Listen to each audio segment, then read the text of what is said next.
আসসালামু আলাইকুম প্রিয় দর্শক, আমিরুল মোমিনিন মানিক আপনাদের প্রত্যেককে আমন্ত্রণ জানাচ্ছি এই লাইভ পর্যালোচনায়।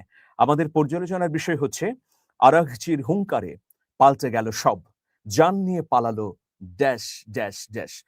আপনাদের মতামত আপনারা ইউটিউবের কমেন্ট বক্সে জানাতে পারেন। দর্শক, ডোনাল্ড ট্রাম্প হুঙ্কার দিয়েছিলেন ইরানকে গুড়িয়ে দেবেন, কিন্তু তিনি আবার কেন পিছু হটলেন? ডোনাল্ড ট্রাম্পের কি এমন হলো? তার কি ঘন ঘন মুড সুইং হয়? তিনি এই এখন একটা বলেন, পরক্ষণেই সিদ্ধান্ত পরিবর্তন করেন।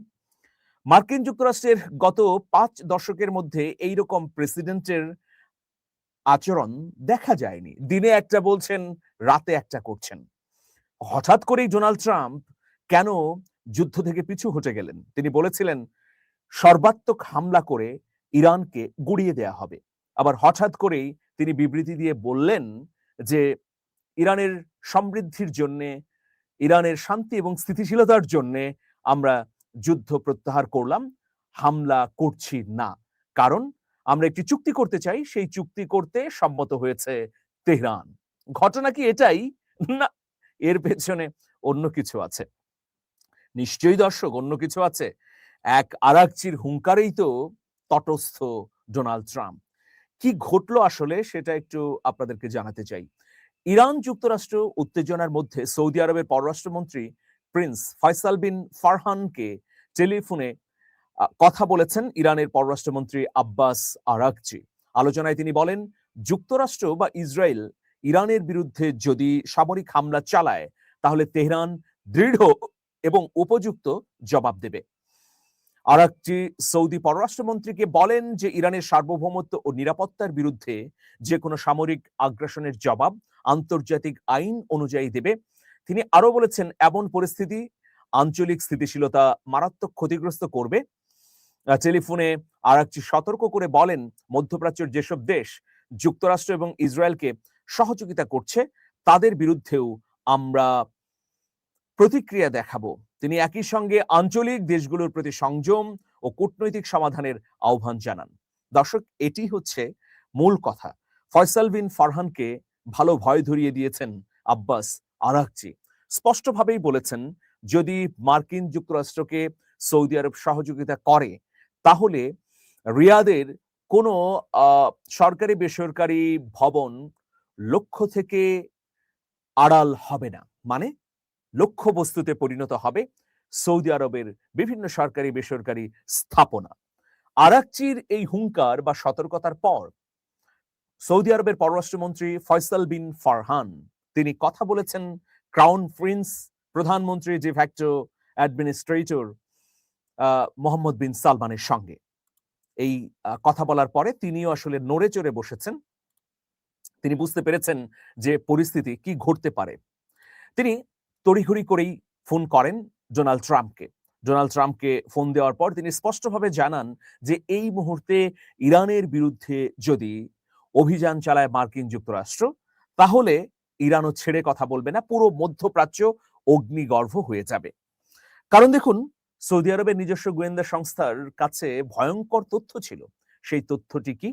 যে ইরান পূর্ণোদ্যমে প্রস্তুতি নিয়েছে প্রত্যাঘাত করার।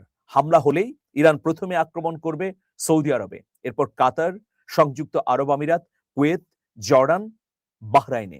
এই রাষ্ট্রগুলোর কোথায় কোথায় হামলা করা হবে, কোন লক্ষ্যবস্তুকে গুড়িয়ে দেয়া হবে, সেটার অনেক তথ্যই রিয়াদের গোয়েন্দাদের কাছে চলে যায়। ফলে তারা কেঁপে উঠেন, তারা সতর্ক হয়ে ওঠেন এবং তারা মোহাম্মদ বিন সালমানের প্রশাসনকে জানান যে পরিস্থিতি ভয়াবহ। কারণ মার্কিন যুক্তরাষ্ট্র সর্বাত্মক হামলা করবে, তার বিপরীতে তেহরান আগেভাগেই প্রস্তুতি নিয়ে রেখেছিল। সকল বিদ্যুৎ কেন্দ্রগুলোকে বন্ধ করে দেওয়া হয়েছিল। উল্লেখযোগ্য সব নেটওয়ার্ক বন্ধ হয়ে গিয়েছিল।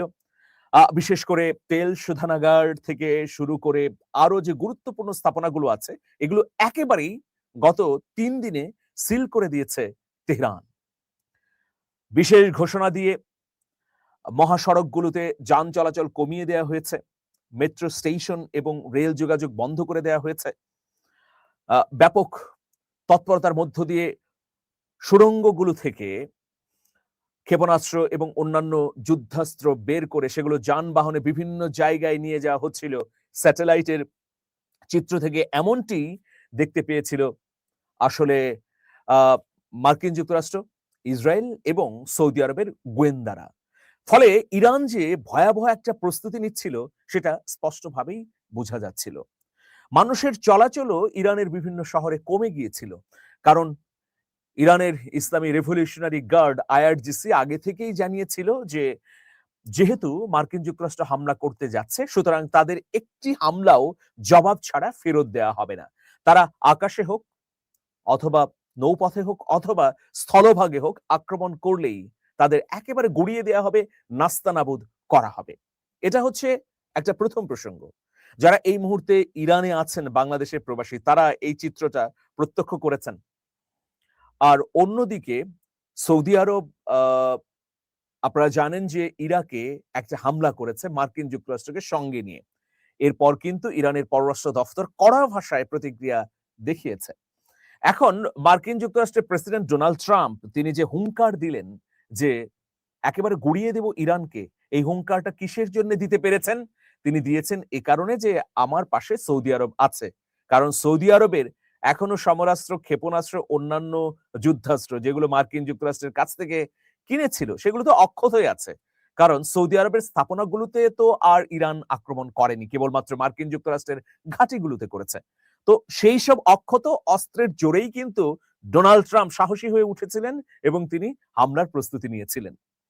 কিন্তু এখন কি হলো? আমরা দেখতে পেলাম যে নিজের পাত্তাড়ি গুটালেন ডোনাল্ড ট্রাম্প। তিনি এখন আলোচনার কথা বলছেন এবং তিনি নিজেই জানালেন যে ইরান একটি চুক্তি করতে সম্মত হয়েছে। এই হচ্ছে গোপন পরিস্থিতি, প্রিয় দর্শক। যদি ইরানের উপর চূড়ান্ত হামলাটি করত মার্কিন যুক্তরাষ্ট্র, তাহলে সৌদি আরব স্থিতিশীল থাকতো না। ভয়াবহ অগ্নিগর্ভে পতিত হতো সৌদি শাসকরা। তো সে কারণেই এই ধরনের একটা সমূহ বিপদ হবে বুঝতে পেরেই প্রিন্স মোহাম্মদ বিন সালমান তিনি তড়িঘড়ি করে ডোনাল্ড ট্রাম্পকে ফোন দেন, সতর্ক করেন এবং স্পষ্টভাবে জানান যে এখন হামলা করা ঠিক হবে না। অন্যদিকে আপনারা জানেন যে বাহরাইনের তরফ থেকে ইরানের প্রতি আহ্বান জানানো হয়েছে যে যেন কোনো ধরনের হামলা না করা হয়। জর্ডান তো ইউটার্ন নিয়েছে, আপনারা জানেন। আর এখন কুয়েতও বলছে যে আমরা আমাদের স্থলভাগ, জলভাগ এবং আকাশপথ মার্কিন যুক্তরাষ্ট্রকে ব্যবহার করতে দেব না। শুধু আমাদেরকে নিরাপত্তাটুকু দেয়া হোক, আমাদের স্থাপনা যেন আক্রান্ত না হয় সেই প্রতিশ্রুতি দেয়া হোক। তাহলে আমরা দর্শক কি দেখতে পাচ্ছি? এক আব্বাস আরাকচির হুঙ্কারেই থতমত খেয়ে গেল ডোনাল্ড ট্রাম্প এবং প্রিন্স মোহাম্মদ বিন সালমানের প্রশাসন। তো এটাও একটা বিজয় ইরানের জন্য। ইরান এভাবেই সম্ভবত চূড়ান্ত বিজয় অর্জন করবে। আপনাদের আরেকটা তথ্য জানিয়ে রাখি যে হুথিরা লোহিত সাগরে বাব আল মানদেব প্রণালীতে গত ৭২ ঘন্টায় একেবারে পূর্ণ কর্তৃত্ব আরোপ করেছে। হরমুজ যেমন ইরানের নিয়ন্ত্রণে, এখন বাব আল মানদেবও হুথিদের পূর্ণ নিয়ন্ত্রণে চলে গেছে। সুতরাং সমীকরণ উল্টে গেছে। যে যত কথাই বলুক না কেন, ইরানকে আক্রান্ত করে দুর্বল করা বা পর্যদস্ত করা অতটা সহজ নয়। দর্শক, শেষ করছি। আপনাদের মতামতগুলো অবশ্যই জানাবেন। একটা ঘোষণা দিয়ে শেষ করছি। আমার একটি উপন্যাস বেরিয়েছে, হাদি ফিরলেন রাষ্ট্রপ্রধান হয়ে। এটি সংগ্রহ করবেন যারা আমার শুভাকাঙ্ক্ষী। অনুরোধ থাকলো স্ক্রলে দেখানো নাম্বারে ফোন করলেই আপনাদের কাছে পৌঁছে যাবে। ভালো থাকবেন সবাই।